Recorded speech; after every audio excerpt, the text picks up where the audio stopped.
e oficialmente eu queria, na verdade, abrir o nosso encontro, né? E agradecer mais uma vez, principalmente a parceria do Rodolfo e da Milena, que sempre, desde a nossa primeira conversa, né, quando nós levantamos a ideia de fazer um encontro para conversar com o nosso corpo clínico um pouco sobre investimentos, sobre planejamento financeiro, sobre conceitos que muitas vezes nós realmente não dominamos tanto,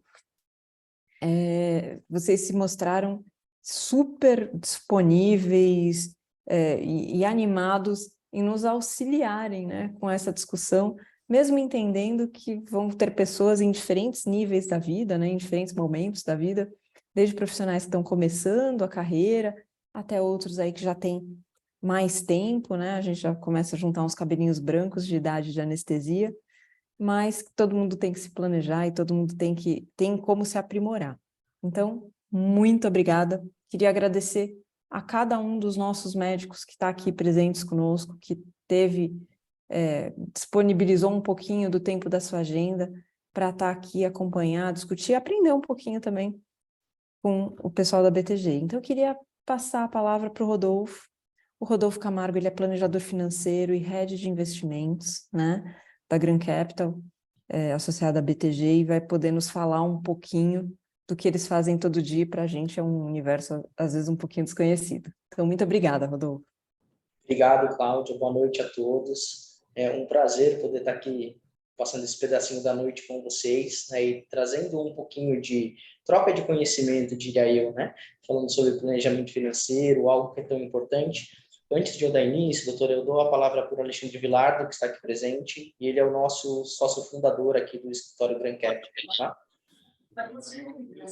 Bom, boa noite a todos. Eu, na verdade, só fazer uma apresentação da Grand Capital do BTG, coisa bem rápida, e já passar a palavra para o Rodolfo, mas queria agradecer a presença da Milena e da Carla também, são sócias da Grand Capital, assim como o Rodolfo, e dizer para vocês que a Grand Capital é um escritório ligado, parceiro do BTG, né, o Banco BTG Pactual, o maior banco de investimentos da América Latina, maior e melhor.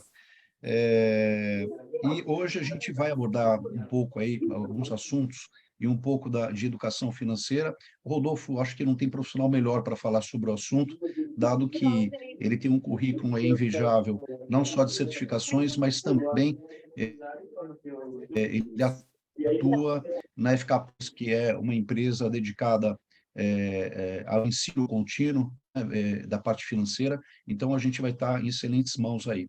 Então, eu agradeço muito a presença de todos, faço votos que essa parceria perdure, e da nossa parte, a gente está sempre aí à disposição de vocês, para qualquer momento, para qualquer evento, podem contar com a Grand Capital, tá bom? Obrigado, e que todos aproveitem aí esse bate-papo.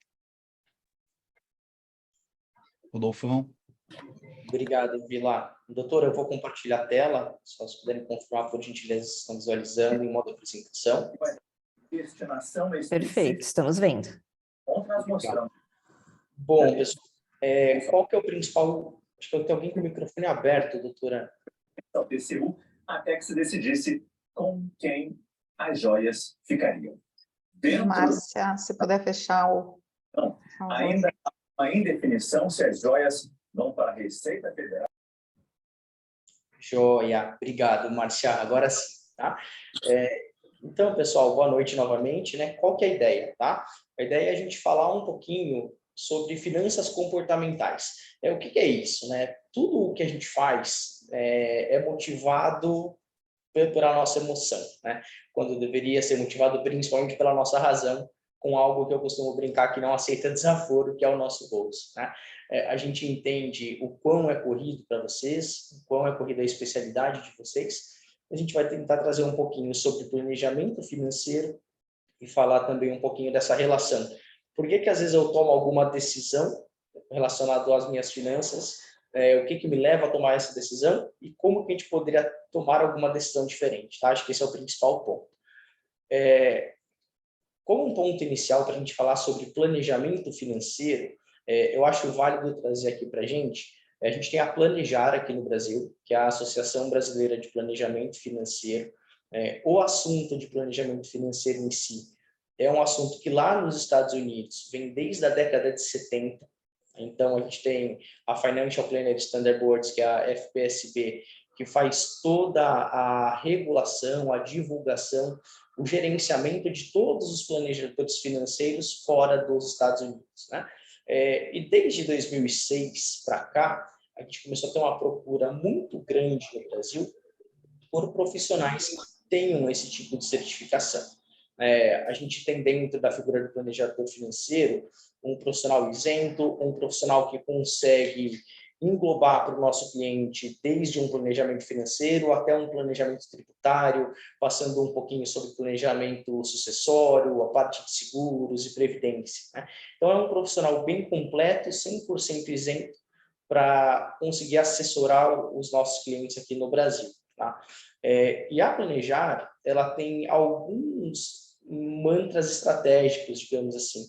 O primeiro ponto é aperfeiçoar um processo contínuo de autorregulação dos planejadores financeiros aqui do Brasil, e principalmente, acho que é promover para todo o mercado e para a sociedade que a atividade de planejamento financeiro pessoal seja algo feito com o maior zelo possível, né? Se a gente for lembrar de planejamento financeiro, é claro que isso teria que estar sendo aplicado desde as nossas aulas na infância, né?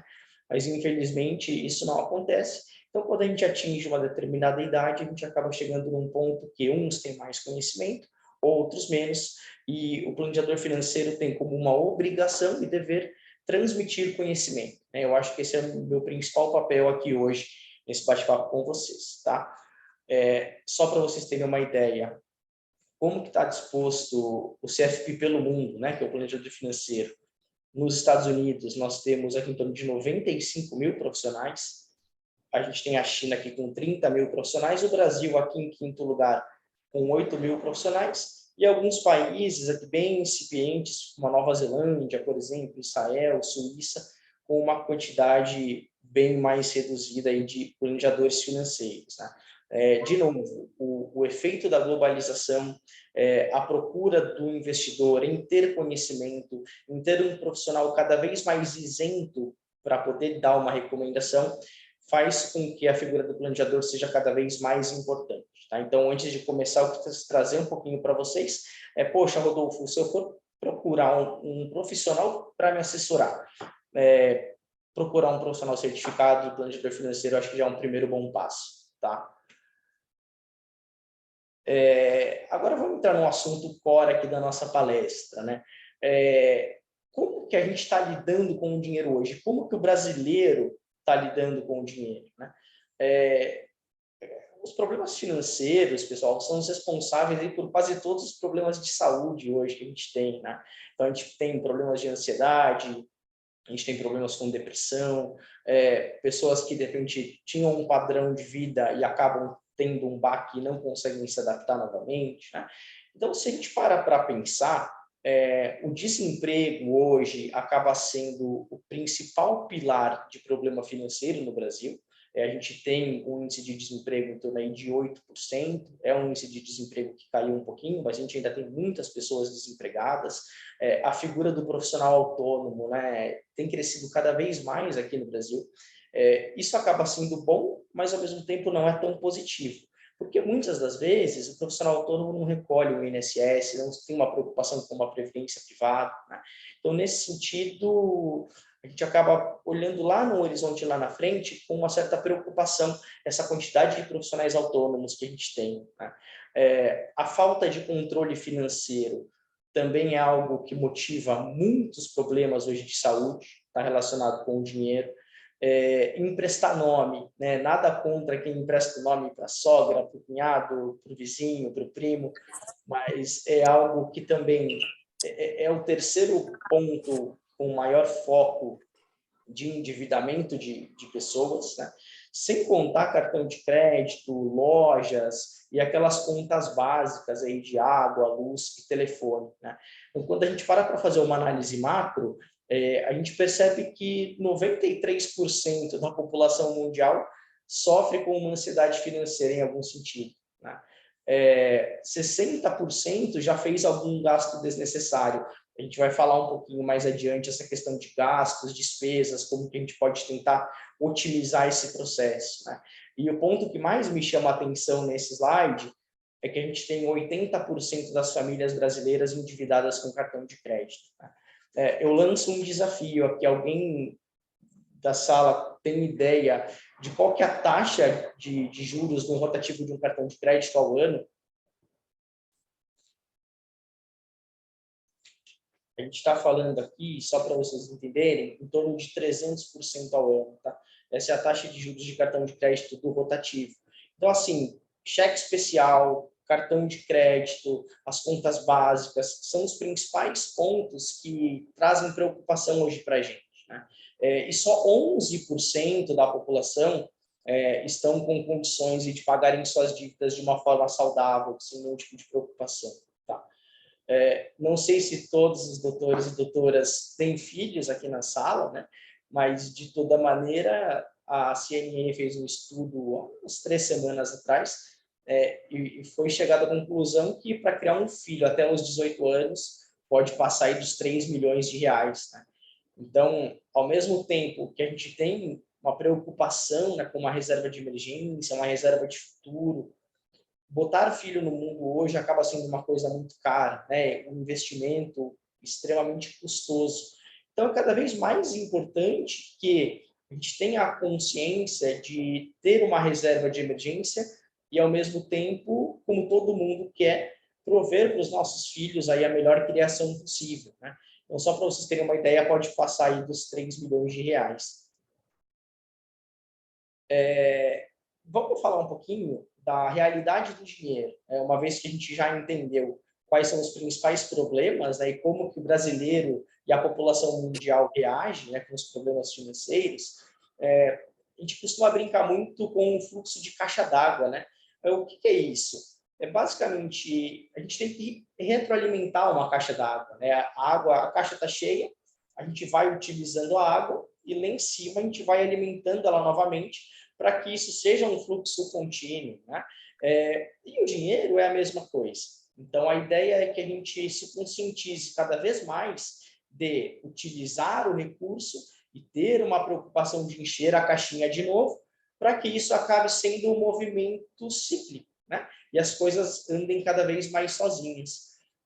E quais são os tipos de despesas que a gente tem? Eu tenho certeza que cada um de vocês que está nos ouvindo vai se encaixar em algum desses pontos.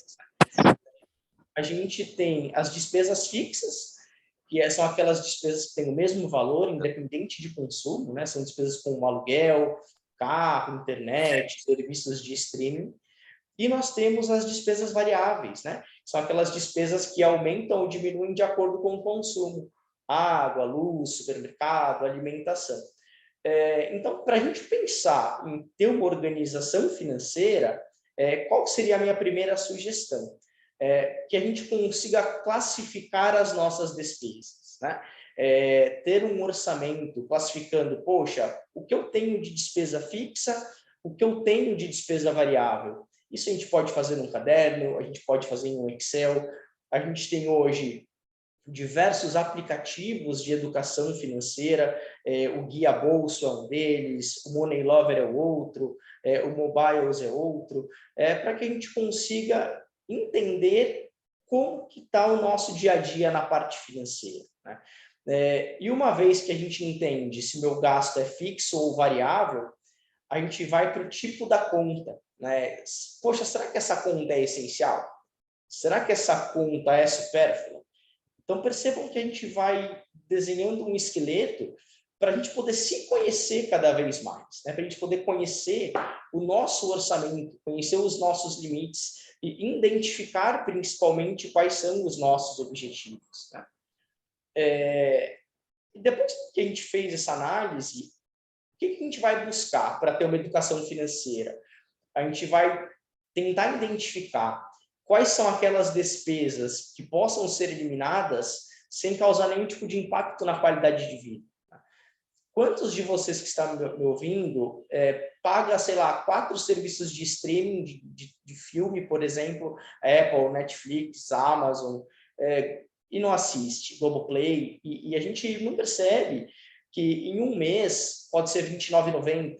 Né? Se a gente pega em um ano, são R$400. Em 5 anos, são R$2.000. Né? Mas, poxa, Rodolfo, R$300, R$400 no serviço de streaming por ano, não é um investimento tão grande. Concordo. De repente, considerando percentualmente a renda, não é um investimento tão alto. Mas R$400 pode ser um auxílio no começo do ano, com uma despesa de documento de veículo, de documento de imóvel, com material escolar. Né?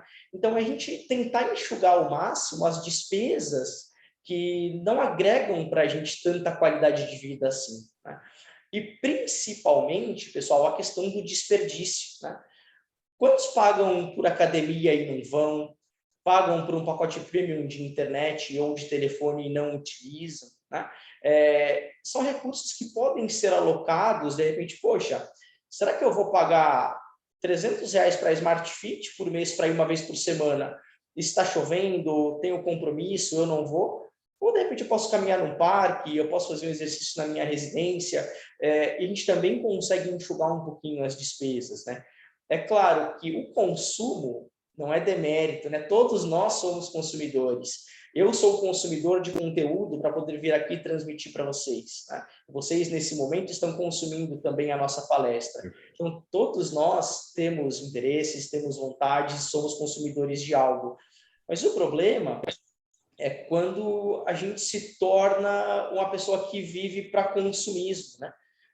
Que a gente tem muito gasto que não vai trazer para a gente uma satisfação imediata, né? Não é algo que a gente vai utilizar, e a gente acaba comprando. Então, o que de repente pode servir como uma reflexão?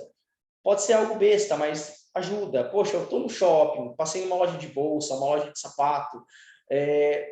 Quantos sapatos que de repente a gente olha, camisa, e a gente não precisa de mais um, né?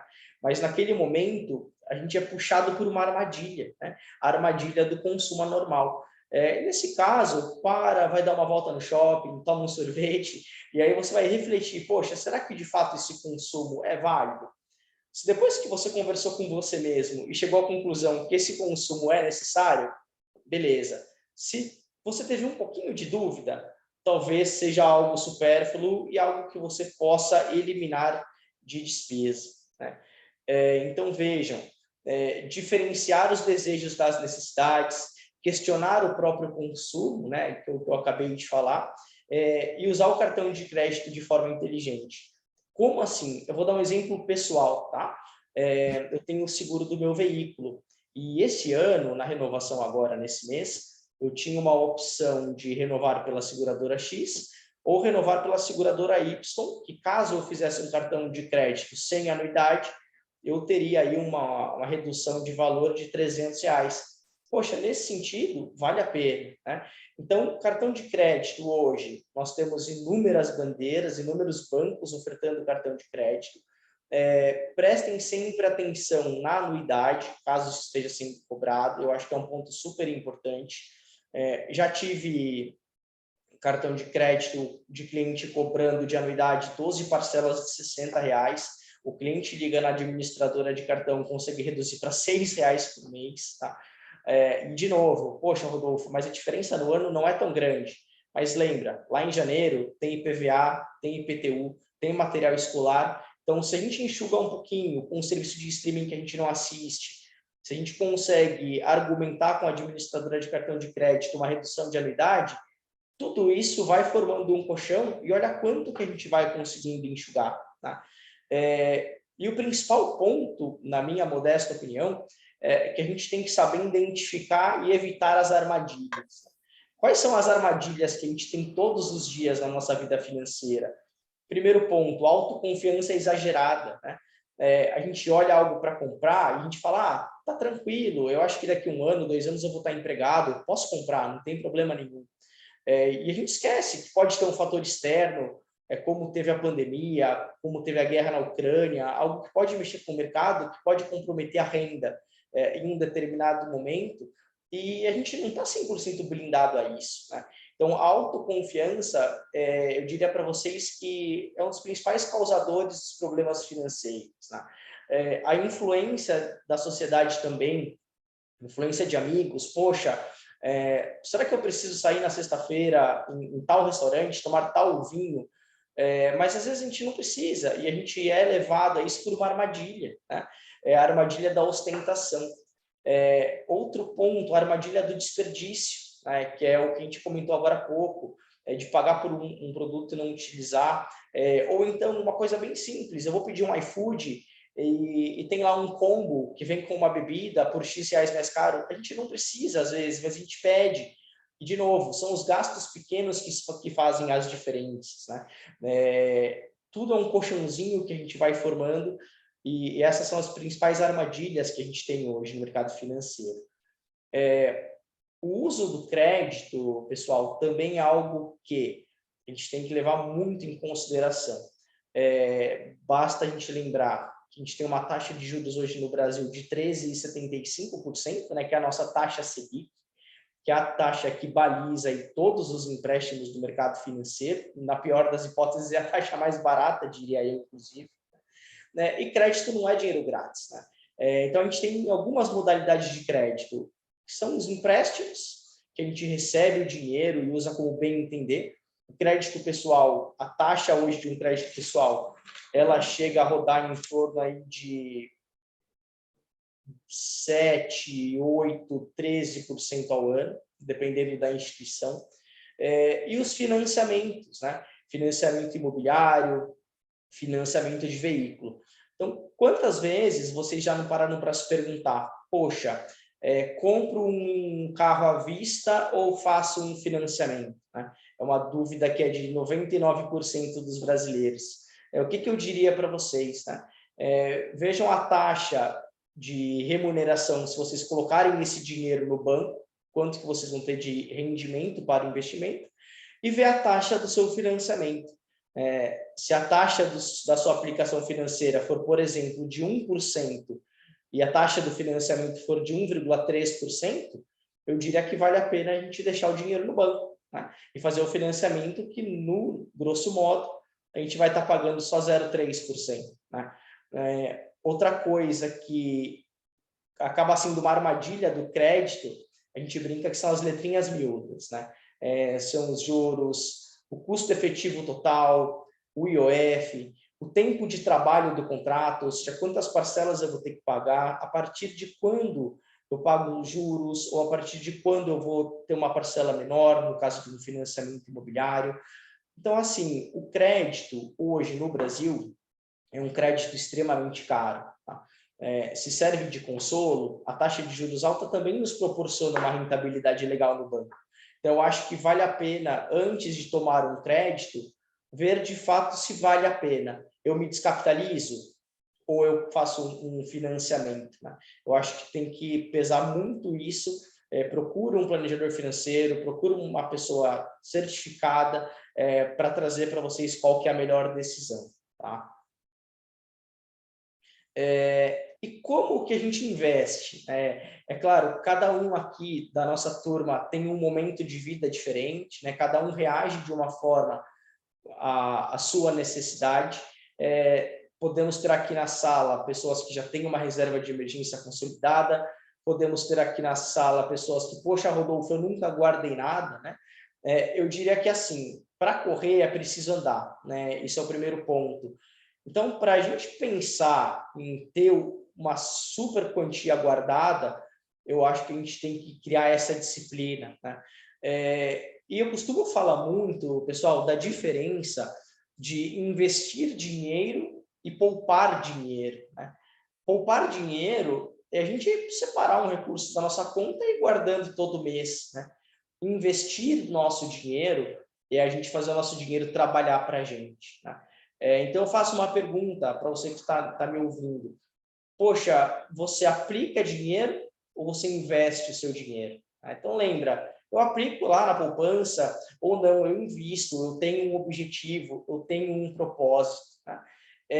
Só que a gente não vai conseguir ter nenhum tipo de sucesso nos investimentos se a gente não tiver a casa em ordem. Tá? Então, o que eu falei agora há pouco sobre classificar as nossas despesas, ver o que eu tenho de receita, faz uma planilha de Excel super simples. Se tiver dificuldade, procura um aplicativo, tenta colocar a casa em ordem. Poxa, me sobrou X mil reais. É com esses X mil reais que eu vou ter uma disciplina de fazer uma reserva mensal. Aqui de novo, poupar é fazer sobrar o dinheiro, né, o que a gente já acabou de falar, e investir é fazer o dinheiro trabalhar para a gente. Poxa, hoje tem investimento que é isento de imposto de renda, que já consegue trazer para a gente uma otimização. Nós temos investimentos que pagam rentabilidade mensal, que pagam rentabilidade semestral. Vamos usar esse dinheiro a nosso favor, né? Não é só sobre ter o dinheiro, sobre ter a aplicação. Aqui no Brasil, nós temos muito a cultura de que o banco é uma figura do mal, né? O banco é uma figura que explora o cliente, mas a gente, de repente, pode perceber pelo outro lado da moeda que a gente consegue fazer o banco trabalhar para a gente também. Aquele especialista de investimentos, aquele assessor, aquele consultor, ele está lá por um propósito. Então, independente da instituição, utilizem esse profissional. Peçam uma assessoria, peçam um aconselhamento para a gente poder fazer, de fato, o dinheiro trabalhar para você. Eu acho que esse é o principal ponto. E como que a gente separa a questão do tempo, né? O curto prazo e o longo prazo. É claro que isso, gente, é extremamente subjetivo, né? Porque o longo prazo para o Rodolfo não é o mesmo longo prazo, por exemplo, da Diana, não é o mesmo longo prazo do Alessandro ou da Cássia. E o curto prazo que o Rodolfo entende, talvez não seja o curto prazo do Leme, da Cláudia, do Neim ou da Ana Beatriz. Então, isso é muito subjetivo, né? A gente fala, poxa, o curto prazo, investimentos até 3 anos, talvez sejam classificados como curto prazo, pode ser. O longo prazo, acima de 3 anos, de 3 a 7 anos, pode ser considerado um longo prazo, também pode ser. Mas qual que é o meu conselho, pessoal? Desenha. Qual que é o meu objetivo para o curto prazo? Por exemplo, no curto prazo, eu quero comprar um carro daqui 2 anos. E qual que é o meu objetivo de longo prazo? Poxa, daqui 10 anos eu quero ter uma aposentadoria tranquila. Então, a gente também vai falar um pouquinho aqui na sequência sobre quais produtos podem nos auxiliar nesse processo, né?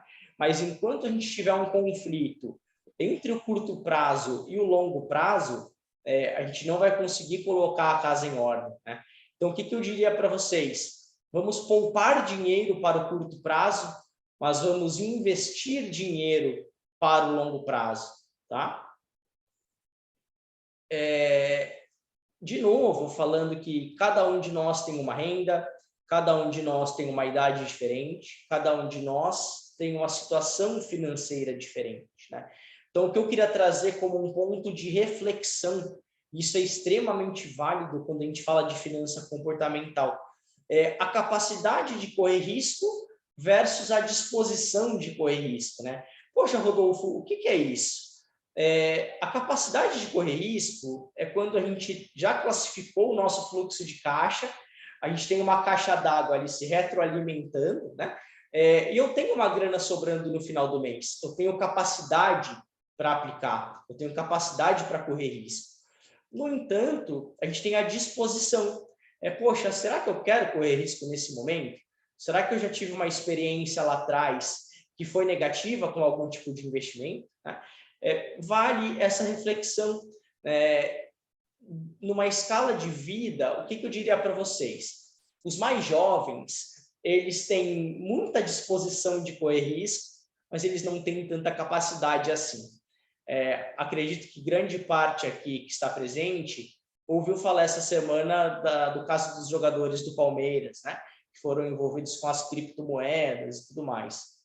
Gente, não tem almoço grátis, né? A gente brinca assim. Uma aplicação que te ofereça aí 5% ao mês, sendo que a nossa taxa de juros do país, que é uma taxa livre de risco, é de 13,75 ao ano, alguma coisa está errada, né? Então, quando a gente é novo, a gente tem muita disposição de correr risco, né? A gente acha que nossa grana vai se multiplicar, só que a gente ainda não tem essa capacidade financeira.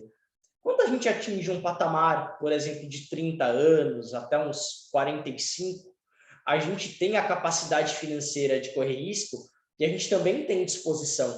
porque a gente quer aumentar o nosso patrimônio, a gente quer fazer com que o nosso investimento tenha uma rentabilidade legal. E lá no final da vida, percebem como isso se inverte? Eu vou ter a capacidade de correr risco, mas eu não vou estar mais disposto. Por quê? Porque eu já estou aposentado, eu não quero correr risco, eu não quero estresse com os meus investimentos. Então, eu lanço aqui como uma reflexão. Que momento da vida que a gente está hoje? Né? A gente está em um momento que a gente tem capacidade para correr risco? Se a gente tem capacidade para correr risco, a gente está disposto? Né? E, de novo, aqui na última frase, né? De nada adianta a gente ter uma alta disposição para arriscar se a capacidade econômica diz o contrário. Tá? Eu acho que aqui a gente começa a desenhar um pouquinho essa reflexão para a gente entender qual que é o nosso momento de vida hoje. Tá?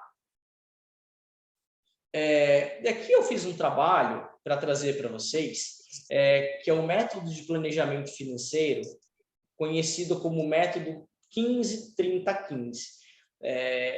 Como que isso se consiste? É baseado em quê? Né? É baseado em algumas pesquisas de planejamento financeiro pelo mundo, e a gente entende que eu fiz uma simulação com uma renda mensal aqui de R$35 mil, tá? E num período de fundação. O que é isso? Lembra que eu falei que para aprender a correr, a gente tem que aprender a engatinhar, depois a gente tem que aprender a andar? A gente tem que primeiro, antes de fazer a acumulação de recursos, a gente tem que ter uma fundação bem feita, a gente tem que ter um alicerce. Né? Esse alicerce também pode ser conhecido como uma reserva de emergência. Né? Então, vejam que de 15 aos 30 anos de idade, uma pessoa com uma renda mensal de R$35 mil, se conseguir guardar 15% do salário por mês por esses 15 anos, vai ter uma renda acumulada aproximadamente um valor acumulado aproximado de R$2 milhões. Né? Então, a gente já tem um super alicerce, a gente tem uma base para fazer meu investimento. E lembra que eu falei que acima dos 30 é normalmente quando a gente tem a maior capacidade de correr risco e a maior disposição? Pois bem, vejam que dos 30 aos 60, 30 anos de contribuição, a gente tentar guardar 30% do nosso salário por mês. A gente vai acumular em torno de R$20 milhões. Para que tudo isso? Para que quando a gente chegue na nossa aposentadoria, principalmente vocês, profissionais da saúde, que têm uma rotina extremamente estressante, que eu imagino que não queiram trabalhar aí até os 75 anos, né? Quando a gente tiver dos 60 aos 75, a gente poder usufruir de tudo que a gente guardou, né? A gente ter o diferimento da nossa renda. A gente teria aqui uma capacidade, pessoal, de resgatar em torno de R$220 mil por mês, só de rentabilidade. Então, vejam, para pensar, que momento da minha vida eu estou no método 15-30-15? Poxa, Rodolfo, mas eu já estou com 30 anos e eu não tenho uma fundação. Nunca é tarde para a gente começar a investir. Nunca é tarde para a gente se preocupar com o nosso capital, com o nosso patrimônio. Né? Então, é claro, quando a gente fala de 30%, eu vou dar um exemplo para vocês que aconteceu no trabalho da minha esposa, e um funcionário disse, mas eu guardo 80% do meu salário por mês. É claro, esse cidadão, ele mora com os pais, ele não tem filhos, ele não tem nenhum tipo de despesa. Então, percebam que cada um tem um momento de vida e ninguém é senhor da razão. Mas se a gente tentar encontrar na nossa vida o momento em que fase a gente está criando um alicerce, a gente está acumulando, ou a gente já está se preparando para um diferimento, para uma utilização. Quem aqui, de repente, estiver na palestra acima de 55, 60 anos, já é o momento de tomar tranquilidade, e todo mundo quer uma aposentadoria tranquila. Né? Reserva de emergência. O que é uma reserva de emergência? Né? A reserva de emergência nada mais pessoal, do que aquele recurso que a gente vai utilizar caso aconteça algo inesperado. Por exemplo, tive um problema de saúde grave na minha família, eu tive um gasto emergencial com o meu patrimônio, com o meu carro, com o meu imóvel. É da reserva de emergência que a gente vai tirar. Por quê? Dentro do planejamento financeiro, a gente não quer que todo mês o profissional tem a preocupação de, poxa, será que esse mês vai sobrar dinheiro? E se acontecer alguma coisa, né? Então, quando a gente pensa em reserva de emergência, o ideal é que a gente tenha de 6 a 12 meses da renda mensal constituída em um produto de reserva de emergência. Um produto que não tenha nenhum tipo de risco. Pode ser um CDB, pode ser um fundo de renda fixa, pode ser um produto de tesouro direto, algo que a gente tenha segurança e, principalmente, se a gente for pensar em reserva de emergência, algo que tenha liquidez. Tá? Qual pode ser uma sugestão? Abre a conta em um banco e todo final do mês, sei lá, 10% do salário, 15% do salário, transfere para essa conta. Vai montando um colchão de reserva de emergência, porque lá na frente isso pode ser utilizado. Nós temos muitos clientes que não gostam da palavra emergência, né? Aí eu costumo dizer que é uma reserva de oportunidade. Por quê? É de lá que, nossa, surgiu uma chance de eu comprar um carro por um preço mais barato, surgiu um imóvel por pechincha, surgiu uma aplicação financeira diferente, a gente tem uma reserva constituída. Mas não deixem, em hipótese alguma, de ter uma reserva de emergência constituída. Tá? Eu acho que esse ponto ele é muito importante a nossa fundação. Consolida tudo que você tem de receita, subtrai os seus gastos, vê o quanto sobra, né? Tem uma meta, estipula, poxa, eu quero terminar o ano de 2023 com 50 mil reais em uma reserva de emergência. Divide isso por mês e todo mês tenta criar esse hábito. Se você fez um orçamento e viu que sobra, gente, é super factível a gente ter essa disciplina de fazer essa reserva de emergência, de fazer esse colchão. Rodolfo, mas e se acontecer alguma coisa mais grave na minha vida, né? A reserva de emergência vai ser meu único mecanismo? Será que eu vou ter que usar ela de uma vez só? Aqui a gente fala bastante no planejamento financeiro o seguro de vida, né? A preocupação com a gestão de riscos e a gestão de seguros. Tá? Para pensar, em caso de algum imprevisto, se eu não tenho ainda uma reserva de emergência, como que eu vou me manter? Como que, de repente, eu vou deixar uma segurança para minha família se eu não tiver uma reserva de emergência? E ainda que eu a tenha, e se eu não quiser utilizar, um seguro de vida, pessoal, ele é extremamente necessário hoje. Tá? Nós temos seguros de vida, inclusive, que são resgatáveis ao longo do tempo. Tá? Em caso de perda total ou parcial da minha renda, será que o meu fundo da reserva de emergência vai ser suficiente? Eu comentei agora há pouco que é saudável a gente guardar dinheiro para sobreviver por 6 meses de um ano, né, em uma reserva. Mas se acontecer algo por mais tempo, como que eu vou me manter?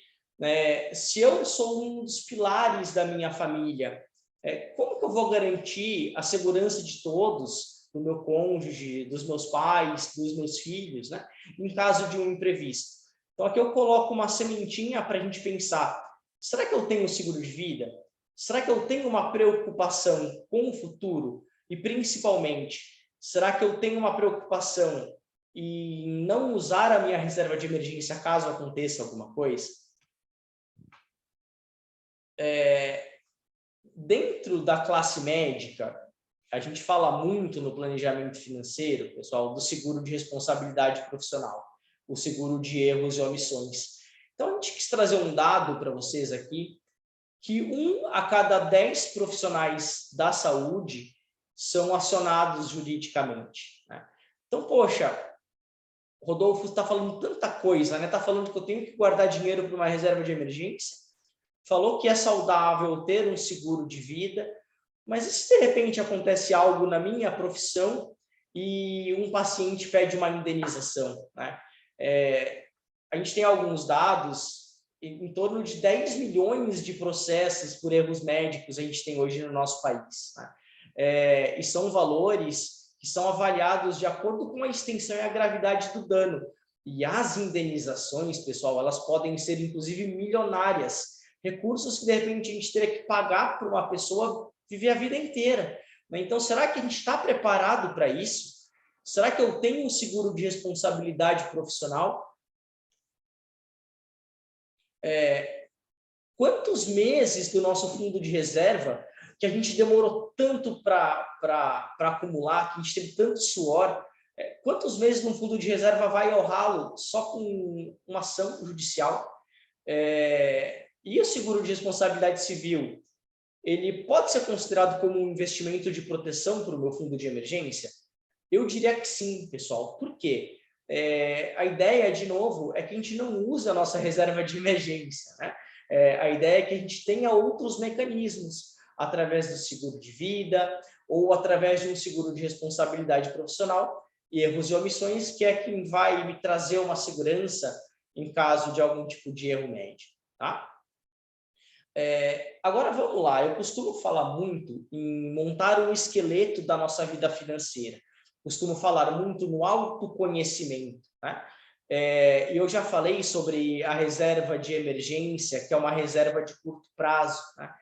E o meu longo prazo, como é que eu estou me planejando para isso? Né? Será que eu penso daqui 5, 7, 10 anos comprar uma casa nova? Será que eu penso em fazer uma viagem aí de volta ao mundo? Né? Mas muitos investidores acabam desanimando. Por quê? Nossa, eu vou ter que deixar dinheiro por 7 anos no banco, por 10 anos no banco. Mas sim, a ideia é que a gente consiga fazer o nosso dinheiro, as nossas finanças, estarem de acordo com o nosso objetivo, né? Tanto o objetivo do curto como o do longo prazo. E a gente não pode deixar de falar, como um planejador financeiro, dos produtos da previdência privada, né? Basta lembrar que a previdência social aqui do nosso país, a gente tem uma população cada vez mais idosa, a gente tem uma população jovem que cada vez contribui menos com o INSS, é o que eu disse lá no comecinho, um aumento muito forte em profissionais autônomos que não contribuem com o INSS, e alguém vai ter que pagar essa conta. Né? Então, será que a gente já parou para pensar se a Previdência Social quebrar, como que vai ser a minha aposentadoria? Como que eu vou viver tranquilo? Né? E aqui, nesse caso, a gente recomenda muito a contratação de um produto de previdência privada. Né? Pode ser um PGBL, caso você que está me ouvindo faça uma declaração de imposto de renda completa e contribua para o INSS, pode abater até 12% da sua renda bruta anual no imposto de renda, contratando um PGBL, ou seja, dá para a gente investir e pagar menos imposto, né? Ou então, se eu faço uma declaração de imposto de renda simplificada, dá para a gente fazer um VGBL, que é quando o imposto de renda vai incidir ali sobre o meu rendimento. Mas não deixem de ter uma previdência privada. Eu tenho 36 anos, talvez tenha pessoas aqui na sala da mesma faixa etária, ou menos, ou um pouquinho mais, tem sim uma preocupação muito forte com a previdência social. Né? E a previdência privada, basta a gente lembrar que no Brasil, há uns 10 anos atrás, era algo ainda muito incipiente e não tão desenvolvido. Né? Hoje, a gente já tem plano de previdência privada em fundos multimercado, fundos de ações, fundos de renda fixa. E, de novo, procura um consultor financeiro, procura um planejador certificado, pede uma recomendação de previdência de acordo com o seu perfil. Tá? Para a gente entrando aqui na parte final da nossa apresentação, eu quis trazer um pouquinho a diferença das finanças tradicionais e das finanças comportamentais. Né? Como que o indivíduo reage com relação às finanças? Como que o nosso cérebro reage de acordo com cada tipo de situação? E, às vezes, a gente toma uma decisão financeira sem pensar. E a gente vai tentar trazer aqui pelo que a gente pode estar sendo influenciado. Né? Então, primeiro ponto, a gente tem as finanças tradicionais, que considera, dentro da literatura, que todos os investidores eles são racionais, que a gente conhece o mercado, que a gente conhece as oportunidades, que a gente consegue fazer uma carteira de investimentos.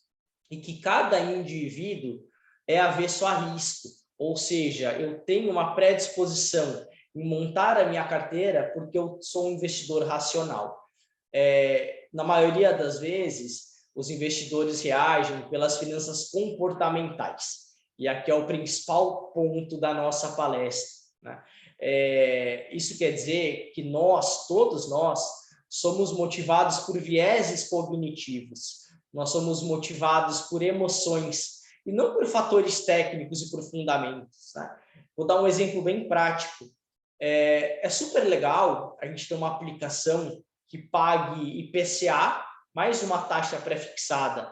A ideia é que no decorrer dos anos a gente tenha um poder de compra preservado. Essa é a parte racional, essa é a parte do fundamento. Mas, poxa, Rodolfo, o prazo é muito longo, ou então eu não gosto de tal empresa. A gente está sendo viesado, né? E muitas das vezes a gente está deixando de lado a finança tradicional, não está estudando os fundamentos do investimento em si, e aí a gente não toma a melhor decisão, né? E quais são os principais vieses que podem aqui afetar a gente no nosso dia a dia, no nosso investimento, né? Como eu mencionei, nós temos o viés cognitivo. Isso nos traz que a nossa mente, ela é muito automatizada, né? Ela busca tomar decisão muito rápida e muitas das vezes por emoções que influenciam escolhas de modo inconsciente. É aquela aplicação que eu não faço porque eu ouvi falar que não é legal, é aquela roupa, aquele passeio que eu estou fazendo sem talvez precisar. Então, são vieses que a gente tem que aprender a lidar com eles, né? E dentro desses vieses cognitivos, a gente tem o viés de aversão à perda, por exemplo. O que significa isso? Caso você tenha algum tipo de ação, quantas vezes a gente já teve um investimento que a gente poderia ter mudado de estratégia e a gente não mudou? A gente tem uma expectativa de recuperar esse valor, na pior das hipóteses. A gente tem uma aversão à perda. E nenhum viés é 100% salutar, né? Um viés de aversão à perda pode fazer com que a gente fique por um investimento por muito tempo, porque a gente não quer mudar, porque a gente não quer perder. Sendo que hoje, o cenário no Brasil, por exemplo, ele é totalmente diferente do que era 2, 3 anos atrás. Então, será que eu estou estudando o mercado? Ou será que eu estou enviesado naquele produto que eu não quero resgatar com prejuízo, né? A gente tem o viés do excesso de confiança. Muitos profissionais autônomos da classe de saúde, da classe do direito, às vezes não tem o tempo de estudar. É normal, a gente não tem obrigação de saber 100% de tudo. Para isso existem os outros profissionais. Eu não aplico uma anestesia em mim mesmo, por mais que eu leia, eu não vou saber fazer isso, né? Então, a gente tem o viés do excesso de confiança. A gente acredita que montar uma carteira de investimento com o conhecimento que a gente tem já é suficiente. A gente acha que a gente pode controlar o mercado de uma forma consistente, sem precisar de um planejador financeiro, sem precisar de um consultor de investimentos. E isso é extremamente perigoso, porque uma tomada de decisão rápida do mercado financeiro, às vezes a gente não vai conseguir acompanhar, né? Eu costumo dizer que tem 3 tipos de profissionais, né? Nós temos os profissionais que têm tempo e têm conhecimento. Então, esse cara, ele consegue tomar as melhores decisões possíveis. A gente tem o profissional que tem tempo, mas não tem conhecimento. Então, ele vai ficar o dia inteiro comprando e vendendo investimentos de uma forma errada. E a gente tem muitos profissionais da classe médica que têm o conhecimento, mas ele não tem tempo de cuidar dos seus investimentos, né? E eu acho que aqui é o que eu lanço um pensamento para vocês, uma reflexão. Será que eu estou olhando com carinho para as minhas aplicações? Será que, de fato, meu recurso está na mão de alguém qualificado? Ou será que eu montei uma carteira com o conhecimento que eu tenho e o dinheiro está lá parado e eu não acompanho o que está acontecendo no mundo, né? O medo do arrependimento. Quantas vezes a gente tomou uma decisão na nossa vida e a gente odeia estar errado, né? A gente odeia ter que se arrepender de alguma coisa. Isso é extremamente natural, isso é de ser humano. Então, muitas vezes, a gente toma a decisão de investimento, de comprar ou de vender, com medo de se arrepender, né? Ou então, a gente fica ancorado em um preço de uma ação que a gente comprou lá atrás. A gente fala, poxa, eu não vou sair desse investimento enquanto não voltar a um nível anterior. Eu fico ancorado na informação, né? E, por fim, a gente tem o viés da disponibilidade. Eu faço uma pergunta a você que está me ouvindo. As informações recentes da Vale, lá de Brumadinho, é algo que, de repente, faria com que você pensasse em investir ou não na empresa? Um fundo de investimento que esteja rendendo 15% em 6 meses, uma rentabilidade passada, será que eu não estou sendo movido a uma informação lá do passado para tomar uma decisão? Será que de fato eu estou tomando uma decisão pensando no daqui para frente? Então são alguns pontos para a gente tentar entender. Para finalizar, o que eu gostaria de resumir aqui com todos vocês, tá? Pensem com carinho em criar uma reserva de emergência, tá? Procurem a contratação de um CDB, a contratação de um tesouro direto, a contratação de um fundo de renda fixa. Procurem ter de 6 a 12 meses de salário em uma reserva de emergência. Isso estando constituído, tenham uma preocupação com o futuro. Um seguro de vida pode ser super válido, um seguro de responsabilidade profissional mais ainda, com base no que a gente falou, mas não deixa de se organizar. Caso você tenha ficado perdido com tudo que eu falei, zero problema. Coloca a casa em ordem, faz uma planilha, anota num caderninho. O que eu tenho de custo fixo, o que eu tenho de custo variável, o que eu tenho de receita. Será que, de fato, eu não estou jogando dinheiro fora com o streaming? Será que eu não estou jogando dinheiro fora com a academia? Será que eu estou poupando para o meu curto prazo? E, principalmente, a minha última consideração, pensem no longo prazo. Tá? Não se deixem afetar por nenhum tipo de viés. Não se deixem afetar pela emoção. O órgão do corpo humano que mais sofre com as emoções, eu diria para vocês que é o bolso. Tá? Então, não se deixem afetar por uma emoção, por um medo de arrependimento, por uma influência, por uma falta de informação. Tenham constituídos, eu acho que é super importante dentro do planejamento financeiro, uma reserva de emergência, uma proteção de vida e uma reserva de futuro. Eu acho que essas são as minhas principais considerações.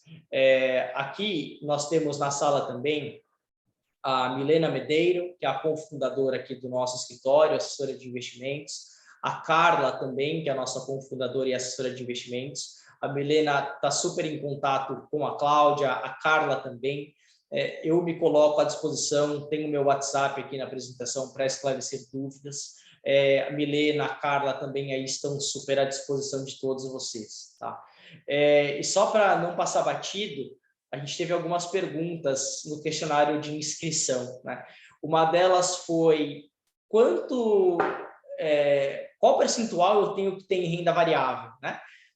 Eu diria para vocês que isso varia muito de perfil para perfil. Nós temos o cliente super conservador que não aceita perder um centavo. Nós temos o cliente mega arrojado que tem, sei lá, 20%, 25% em ações de acordo com o seu objetivo, né? Mas a gente vai voltar na mesma tecla.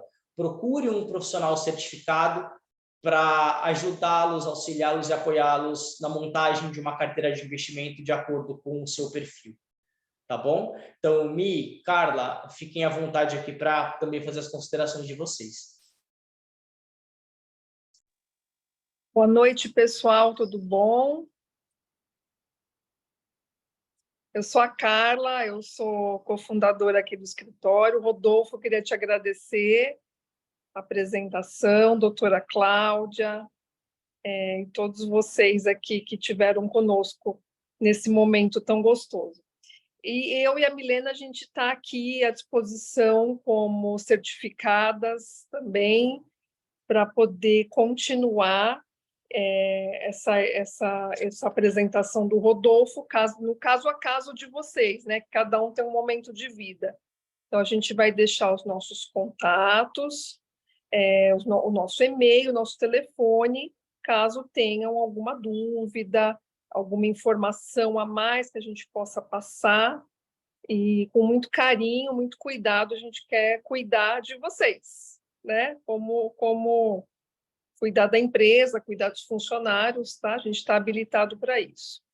Então, eu queria agradecer bastante e eu queria ver se a Milena quer falar alguma coisa. O áudio. Acho que o áudio está fechado, né? Desculpa. Boa noite a todos. Eu também gostaria muito de agradecer por esse momento, né? Espero que tenha ajudado, né? Vocês a repensarem um pouquinho essa parte, né? De como vocês não têm tempo, faz bastante tempo que eu atendo os médicos, né? Eu trabalhei muito tempo em outra instituição dentro do Hospital Sírio-Libanês, então eu atendia praticamente só médicos na minha carteira, e eu conheço muito bem o perfil de vocês trabalham muito, não tem tempo, cada um na sua profissão, óbvio, né? Eu respeito bastante, e a gente está totalmente à disposição, igual a Carla falou, para auxiliá-los, para tirar dúvidas. Eu conheço bastante tempo, né?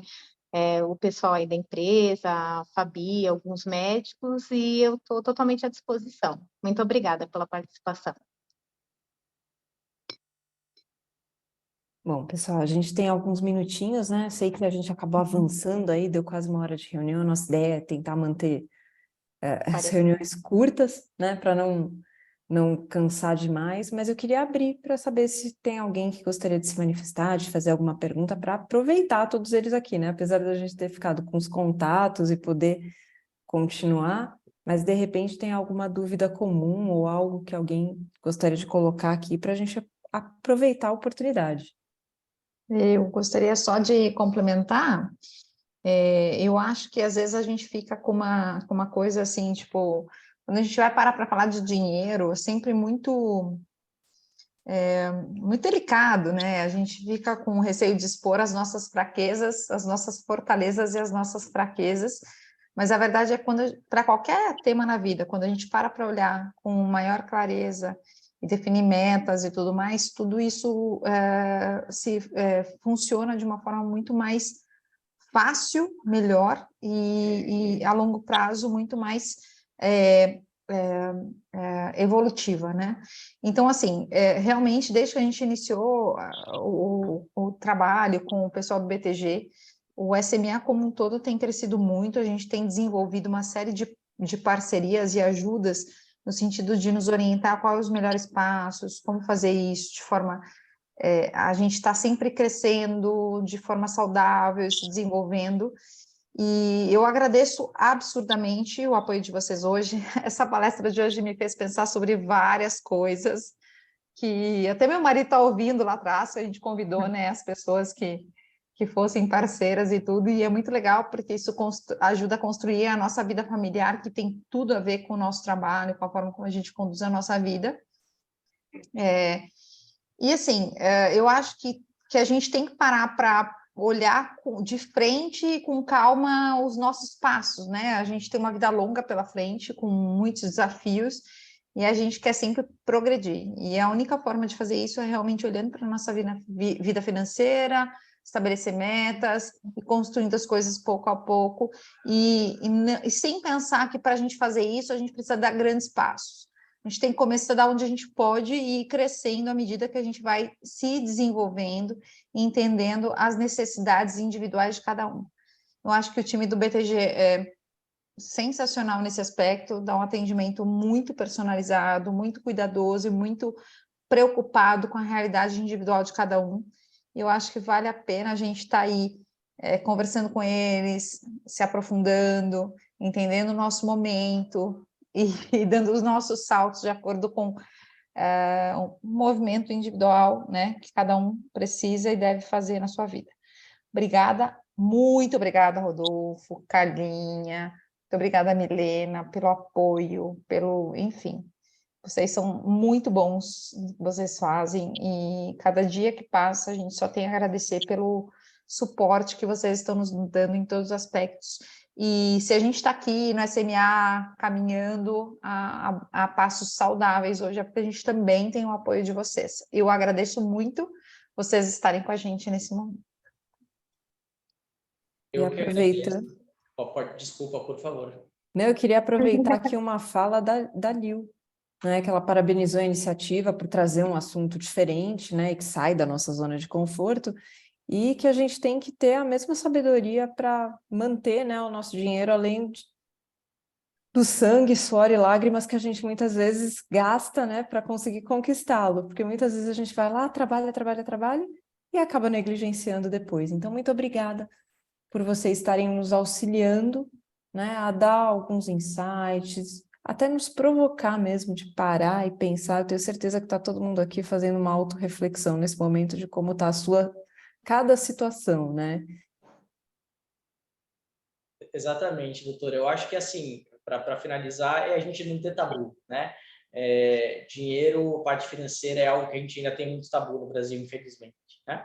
E como a Fabi muito bem colocou, a gente não precisa sair correndo, a gente pode aprender a caminhar independentemente do momento da nossa vida, né? Então, nunca é tarde para estralar, piscar os olhos e falar, poxa, como eu tô e como que vai ser daqui para frente. Eu queria também agradecer a todos vocês, principalmente pela atenção em me ouvirem nessa hora de plena terça-feira chuvosa, né, aqui em São Paulo, mas a gente vai estar sempre à disposição para atendê-los no que for melhor, tá bom? Muitíssimo obrigada, Rodolfo, Carla, Milena, muito obrigada mesmo, mais uma vez.